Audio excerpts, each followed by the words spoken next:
اعوذ باللہ من الشیطان الرجیم بسم اللہ الرحمن الرحیم۔ تمام تعریفیں اس ذات واحد کے لیے جو بولیں تو سنتا ہے اور نہ بولیں تو جانتا ہے، اور بے شمار درود و سلام ہوں محمد و آل محمد پر، جن کے طفیل اللہ رب العزت جل شانہ تمام مخلوقات عالمین پر مہربان ہوتا ہے۔ ناظرین کرام، السلام علیکم ورحمۃ اللہ وبرکاتہ۔ خاتم الانبیاء والمرسلین، حبیب کبریا حضرت محمد مصطفیٰ صلی اللہ علیہ وآلہ وسلم کے بیٹے اور نواسے، خاتون جنت سیدۃ النساء العالمین، صدیقۃ الکبریٰ جناب سیدہ فاطمۃ الزہرا سلام اللہ علیہا، اور امیر المومنین امام المتقین صدیق اکبر مولائے کائنات حضرت علی ابن ابی طالب علیہ السلام کے فرزند، مظلوم کربلا سید الشہداء امام حسین علیہ السلام کی ذات اقدس سراپا معجزات تھی، حتیٰ کہ آپ کی ولادت بھی معجزہ تھی۔ آپ کی مدت حمل 6 ماہ تھی۔ آپ کی ولادت 3 شعبان 4 ہجری مدینہ منورہ میں ہوئی۔ رسول اللہ صلی اللہ علیہ وآلہ وسلم اس وقت مسجد نبوی میں عبادت میں مصروف تھے کہ جبرائیل امین علیہ السلام حاضر ہوئے۔ بعد از تحفہ درود و سلام پیغام دیا کہ امام حسین علیہ السلام کی دنیا میں آمد ہو گئی ہے۔ رسول اللہ صلی اللہ علیہ وآلہ وسلم نے مولا علی علیہ السلام کو مبارکباد دی اور دونوں صحن سیدہ سلام اللہ علیہا میں تشریف لائے۔ امام حسین علیہ السلام کو دیکھ کر رسول اللہ صلی اللہ علیہ وآلہ وسلم بہت خوش ہوئے۔ آپ کو ہاتھوں میں لے کر جسم اطہر کے بوسے لینے شروع کیے۔ اپنی زبان مبارک مولا حسین علیہ السلام کے دہن مبارک میں دی۔ آپ کے دائیں کان میں اذان اور بائیں کان میں اقامت کہہ کر آپ کا نام حسین رکھا۔ آپ کی کنیت ابا عبداللہ ہے۔ آپ کی آمد کے 7ویں دن نبی کریم صلی اللہ علیہ وآلہ وسلم نے دمبا ذبح کر کے امام حسین علیہ السلام کا عقیقہ کیا، اور آپ کی والدہ جناب سیدہ سلام اللہ علیہا کو بچے کا سر مونڈ کر بالوں کے وزن کے برابر چاندی کا صدقہ دینے کا حکم کیا۔ ایک دن جب امام حسین علیہ السلام رسول اللہ صلی اللہ علیہ وآلہ وسلم کی گود میں تھے، تب حضرت جبرائیل علیہ السلام آئے۔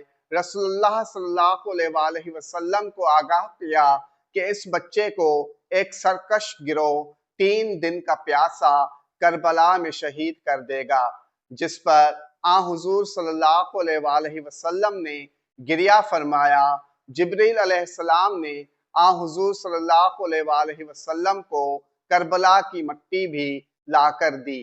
امام حسین علیہ السلام نے 6 سال چند ماہ کا عرصہ اپنے نانا رسول اللہ صلی اللہ علیہ وآلہ وسلم، 29 سال 11 ماہ اپنے والد مولا علی علیہ السلام، 7 سال کا عرصہ اپنی والدہ سیدہ فاطمۃ الزہرا سلام اللہ علیہا، اور 10 سال کا عرصہ اپنے بھائی امام حسن المجتبیٰ علیہ السلام کے زیر سایہ گزارا۔ امام حسن علیہ السلام کی شہادت کے بعد آپ کی امامت کی مدت 10 برسوں پر مشتمل ہے۔ متعدد روایات میں وارد ہوا ہے کہ امام حسین علیہ السلام رسول اللہ صلی اللہ علیہ وآلہ وسلم سے سب سے زیادہ مشابہت رکھتے تھے۔ آپ نے بیت نبوت میں پرورش پائی۔ آپ کی حیات مبارکہ شریعت، اخلاص، تقوی، حق، عدل، استقامت، صبر، جرت، قربانی اور کردار کی اعلیٰ ترین مثال ہے۔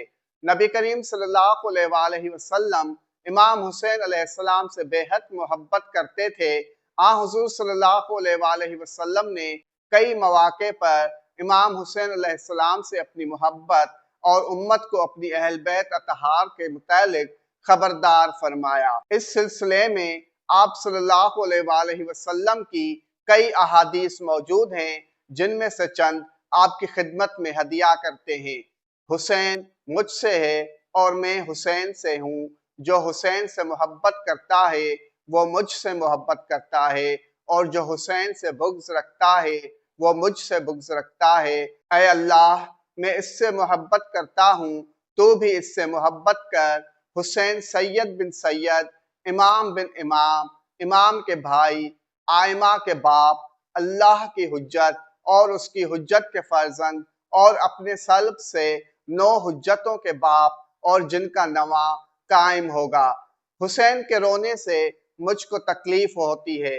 رسول اللہ صلی اللہ علیہ وآلہ وسلم کی حدیث حسین مجھ سے ہے، میں حسین سے ہوں سے مراد نسبی رابطہ نہیں ہے، بلکہ یہ بہت گہری بات ہے کہ حسین علیہ السلام نبی صلی اللہ علیہ وآلہ وسلم کی روح کے حامل ہیں۔ وہ معاشرے انسانی کی اصلاح اور اس میں مساوات کے قائل ہیں، اور آپ صلی اللہ علیہ وآلہ وسلم کا یہ فرمان کہ میں حسین سے ہوں، اس کا مطلب یہ ہے کہ امام حسین علیہ السلام مستقبل میں اسلام کی راہ میں قربانی دے کر رہتی دنیا تک اسلام کو زندہ کریں گے۔ لہٰذا حقیقت میں نبی صلی اللہ علیہ وآلہ وسلم حسین علیہ السلام سے ہیں، کیونکہ امام حسین علیہ السلام نے ہی آپ صلی اللہ علیہ وآلہ وسلم کے دین کو دوبارہ جلا بخشی، ان طاغوتی حکومتوں کے چنگل سے رہائی دلائی جو دین کو مٹانا اور زندگی کو جاہلیت کے دور کی طرف پلٹانا چاہتے تھے۔ امام حسین علیہ السلام نے بے مثال اور لازوال قربانی دے کر امویوں کی بنیادوں کو اکھاڑ پھینکا اور مسلمانوں کو ان کے ظلم و ستم سے آزاد کرایا، اور اپنے نانا سے کیے گئے وعدے کو وفا کیا۔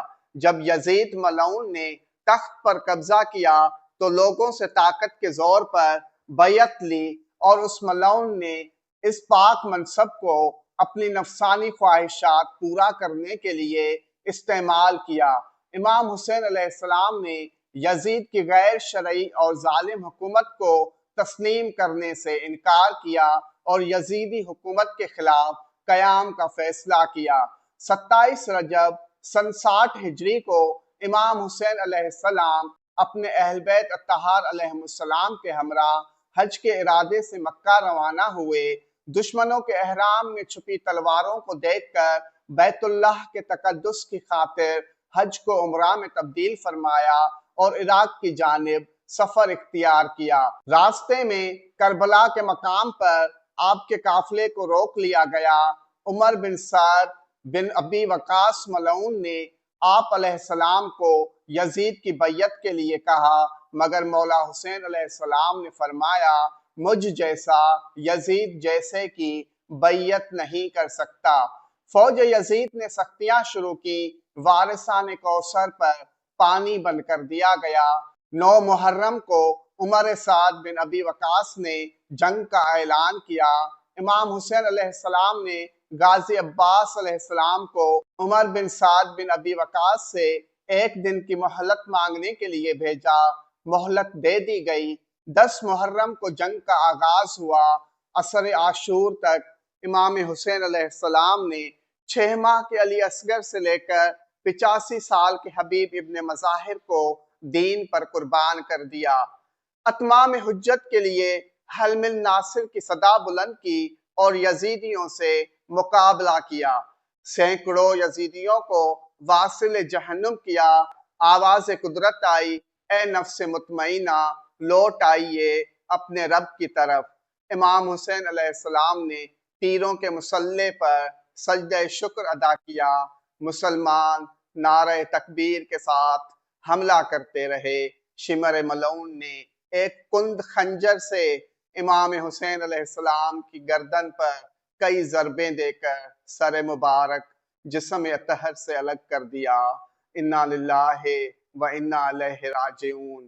اہل بیت علیہم السلام کو چاہنے والے اللہ رب العزت جل شانہ کو ذبح عظیم امام حسین علیہ السلام کا واسطہ دے کر جو بھی دعا مانگتے ہیں اللہ رب العزت جل شانہ ضرور قبول فرماتا ہے۔ والسلام علینا علی عباد اللہ الصالحین، والسلام علیکم ورحمۃ اللہ وبرکاتہ۔